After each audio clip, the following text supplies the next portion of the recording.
What is up, guys? Mike Wing here, back with another video on Bitcoin. So I've been talking about a 204,000 price target for Bitcoin, and I'm starting to think that $250,000 might be in the picture as well. So in this video, I want to explain the grand Bitcoin cycle, the targets I have in mind, and how I'm thinking of taking profits on my long-term bags. Now, over here, this is the logarithmic chart for Bitcoin.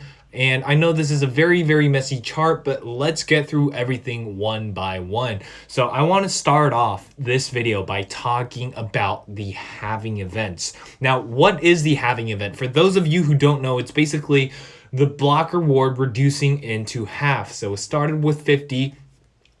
After the halving event, the block reward becomes 25, and then 12.5, and then 6.25 Bitcoins that each miner receives for forming a Bitcoin block. So every time that happens, what it essentially means is that the supply of Bitcoin decreases, right? So the first halving took place in 2012 November, the 26th of November. The second halving took place on the 11th of July in 2016, and we had our third halving event take place most recently on the 11th of May in 2020. And the halving events here are marked in orange, and the next halving event is expected to take place around early 2024. So I arbitrarily put this orange line over here just for reference.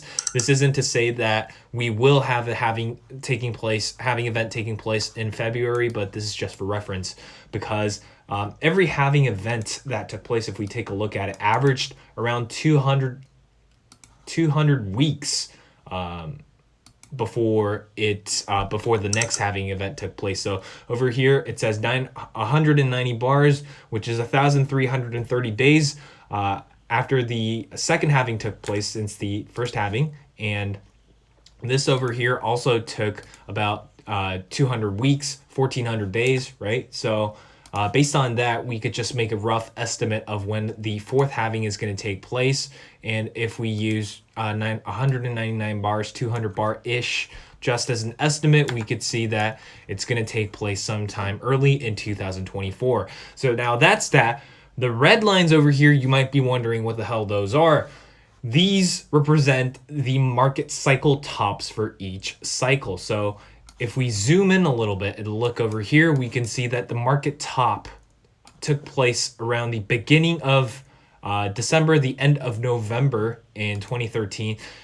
If we zoom in, since this is a weekly chart, it doesn't accurately represent the price action on the smaller scale, but if we actually zoom in, it topped down around the beginning of December. Now in 2017 as well, it also the market saw a blow off top on the 11th of December. Now, a lot of people are saying that we might be seeing a blow off top again around the end of this year as well in December, as it did for the previous two cycles. And that is something I also had in mind, and I don't think that theory is to be negated yet, but I would say that that's a little less probable compared to the time period I have in mind, which is the end of May and the beginning of June for 2022. Now, why is that? If you ask me, I'll have to show you this chart, which shows the days since halving on the x-axis and the return on investment on the y-axis.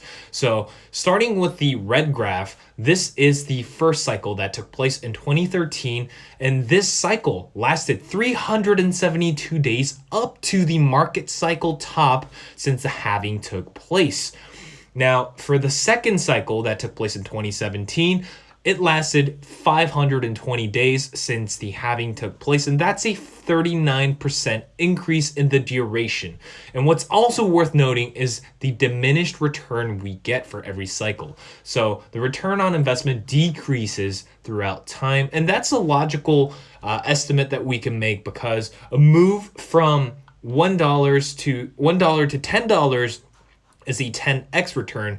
But if we move from $300,000 to $350,000, the returns in terms percentage wise is much less, although the arithmetic value moves a lot more. So for the third cycle as well, which is the cycle that we're seeing right now, we could expect an extended duration in terms of the market cycle's duration, and a diminished return on the return on investment. So for cycle 3, just assuming that we have the same 39% increase in duration as we did for the previous cycle, we would see this last 722 days up to the market top since the halving. And that would mean that the market cycle would end at around the end of May or the beginning of June for 2022. So that is my theory on extended cycles and diminished returns right now. So we would either see a market top for this cycle around the end of December or the end of May or the beginning of June for next year. And there really isn't too much of a difference if we actually look at the bigger scale and the bigger picture of how things are going to unravel.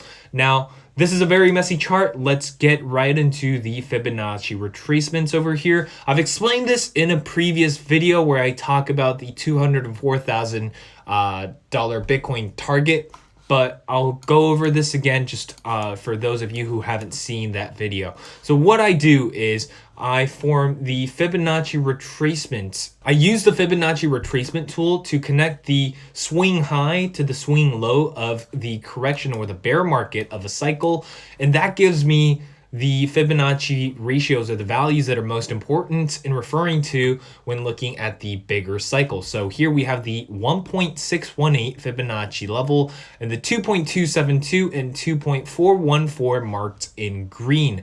And as you can see, I'm just going to refer to these this as the green zone and this is the blue line, just due to how complex these numbers are.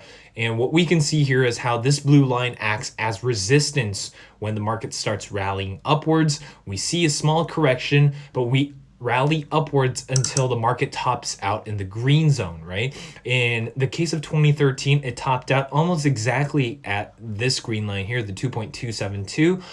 But if we look at 2017, it's important to understand that we need to give it some room and try not to guess the exact value at which the market is going to top off. And what's interesting here is how this blue line initially acts as resistance during an uptrend, but when the downtrend starts, it actually acts as very strong support, and it acts as the bottom of that market cycle, the bear cycle that it goes through after a bullish rally. So if we connect the swing high and the swing low once again to get these new values, the new 1.618 Fibonacci level and the green zone over here, again, we can see that this zone acts as significant resistance, although it's not as clear as or accurate as the 2013 cycle.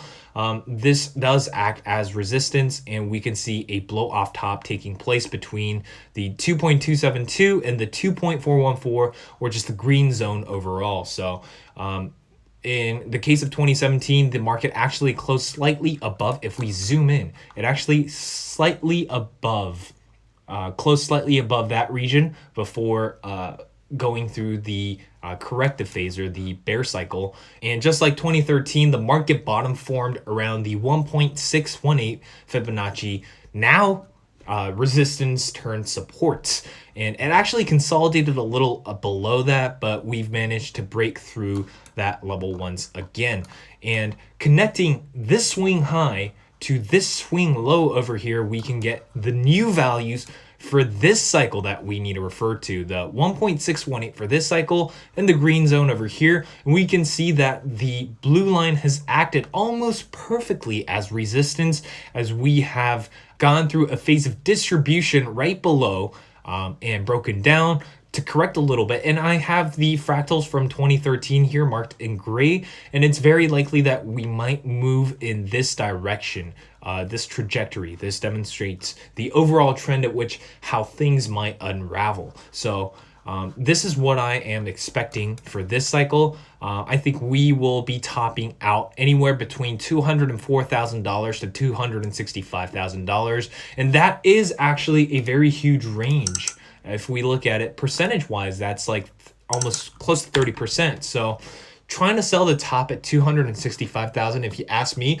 while it is a logical approach, that's just greedy to me. So what I'll be doing, my personal approach to how I'll be managing my long-term portfolio is I'm going to start selling my Bitcoin holdings at around $180,000.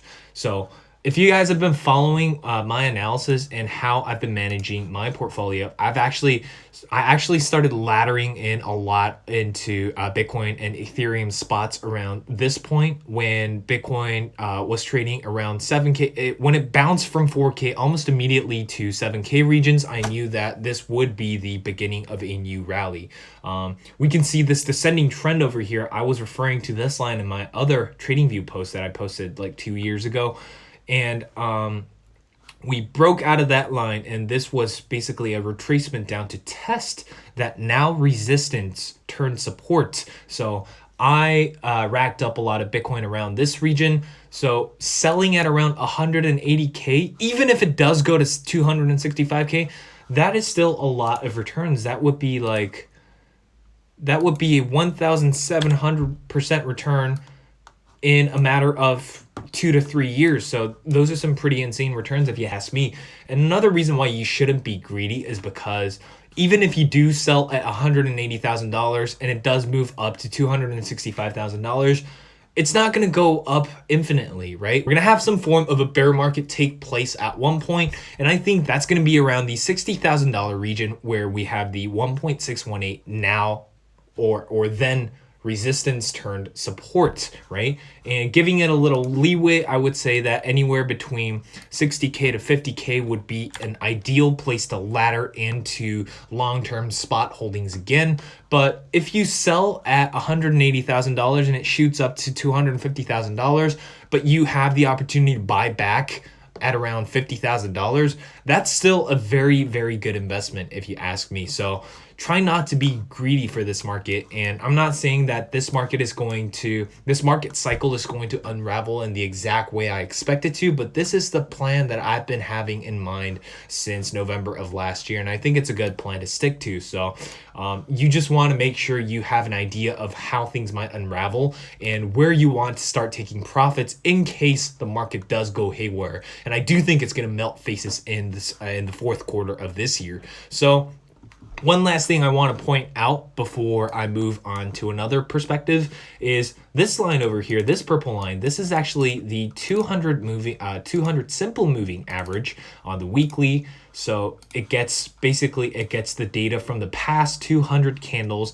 and it puts the average price of that. And what we can notice is how on the weekly, the 200 MA acted as amazing support. We never really closed significantly below that. We have had times where we wicked below, but we never really closed below it. So we can see that during the 2017 bear market as well, the bottom formed exactly at the 200 moving average. And even during the COVID crash as well, we bounced almost immediately on the 200 moving average. So this is actually an indicator that I like to refer to. We're very far from it now, but once we extend over to the $200,000 regions, the moving average is also going to drag along and it's going to form somewhere around the 1.618 region as this corrects down during the bear market as well. So anytime the candle approaches the 1.618, then resistance turns support and approaches the 200 moving average, that will be a strong buy signal for me that I will be looking for personally. So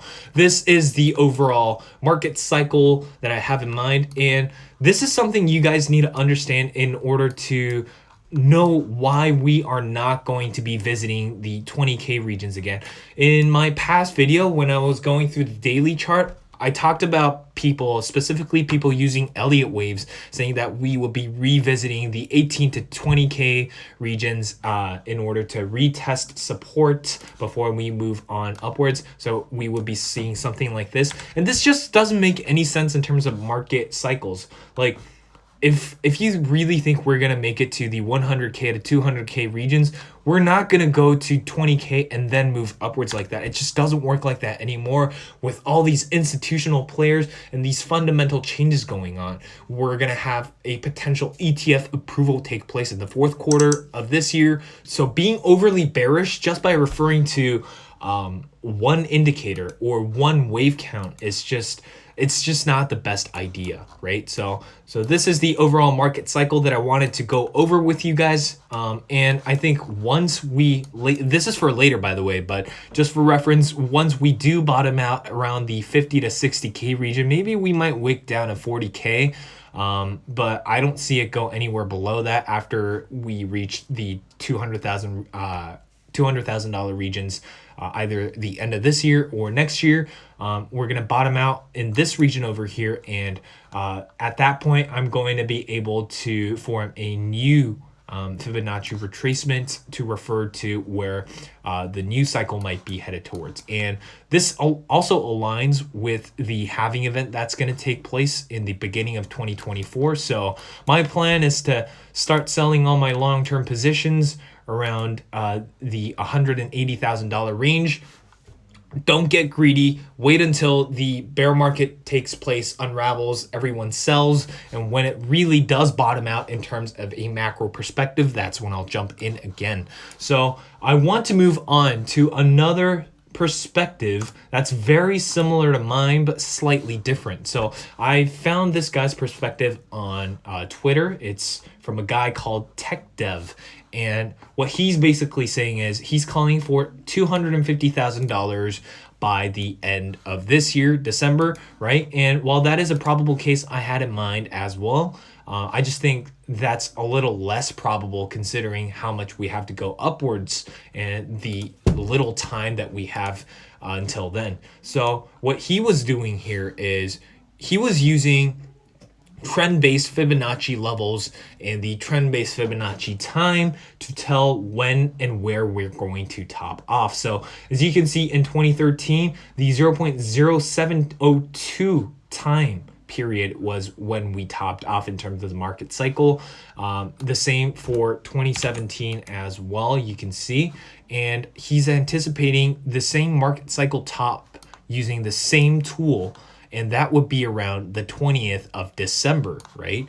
And in terms of the target price, he's referring to the 1.172 Fibonacci level using the trend-based Fib level.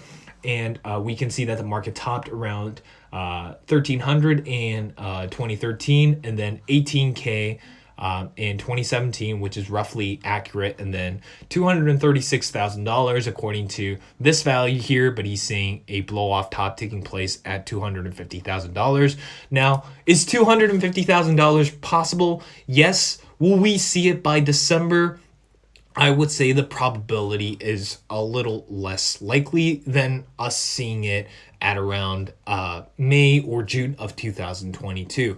But I just wanted to share a different perspective from someone else who is also looking at the overall market in terms of the same way I am, and coming up with somewhat of a similar approach and similar results in terms of where we might be topping off. So just before I end this video, I just want to introduce one thing to you guys, and that's a new newsletter that I just recently released. And in this newsletter, basically I am delivering institutional level research to you on a bi-weekly basis. Now, I say bi-weekly because I want to deliver this research at least once every 2 weeks, but it's more going to be weekly because of the information that I really want to deliver to you guys. So in my newsletter, I not only talk about equity analysis, but I also talk about Bitcoin, market cycles, daily updates on the chart, some altcoin setups I'm looking at. I also talk about the macro market updates, on-chain analysis, and my own positions as well.